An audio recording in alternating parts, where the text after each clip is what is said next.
Abram was a true spiritual pioneer.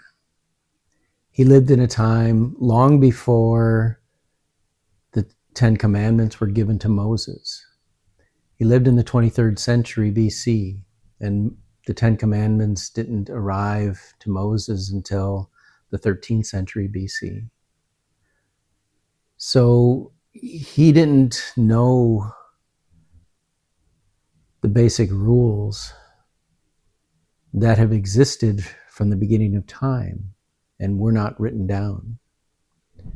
And as we know, the first commandment that God gave to Moses was, "Thou shalt have no other gods before me."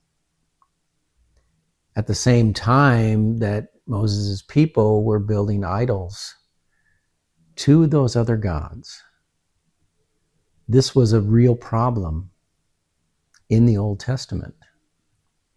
The number of spiritual beings, malevolent spiritual beings, who were leading people astray, who were possessing people. And we see this in the story of Abram. Abram was visited by God, and he promised to make him the leader of a great nation. And he promised this to he and his wife, Sarai. Now, sometime later, we see that God comes back and changes his name and changes his wife's name from Abram to Abraham and from Sarai to Sarah.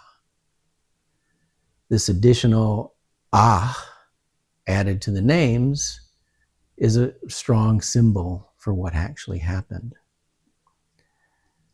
We know that names are very important, and changing names are things that you really shouldn't do.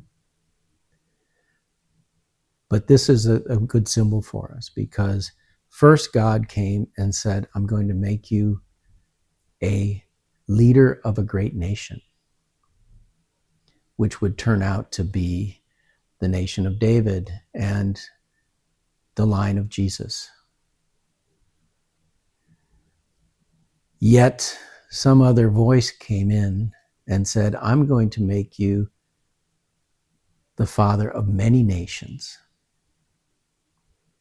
And with this promise, this voice convinces Abraham now to commit adultery and have a child with his slave woman. And this child ends up being the source of Islam. So yes, Abraham became the father of two great nations. But was that God's original plan? And who was this other voice that has been speaking to Abraham during his lifetime? If we follow the text of Genesis, we see that whenever Abram went south, he ran into issues, ran into trouble. And south is the direction of evil. But every time he traveled north, he came closer to God and got out of trouble.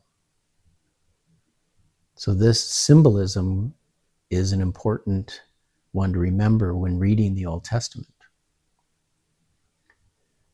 Now, we look at the example of Elizabeth, and it was a miracle that she became pregnant in her old age and had John the Baptist. Well, in the end, Sarai has a child in a similar manner, which would have been a miracle. But yet this was overshadowed by the firstborn of Abrams. So now this voice comes and says, you need to sacrifice your son, Isaac. Now, which voice is this?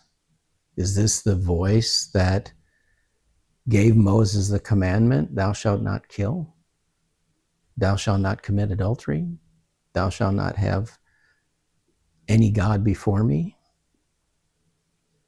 Probably not. And it is not. Because we know that in the end, an angel of God stops Abraham from killing Isaac. And we know that Isaac is an important member of the lineage that leads through David into Jesus. That was God's plan. The one great nation that Abram was supposed to be the father of. But it's this other God, the God of the dead that Jesus tells us about, that tried to step in and undo God's plans. And that is the second voice. This is what God warned us about, is not having other gods before him. And John tells us how to test the spirits to make sure they come from God. Abram didn't know this. All this teaching came later. And so he was vulnerable to these other voices.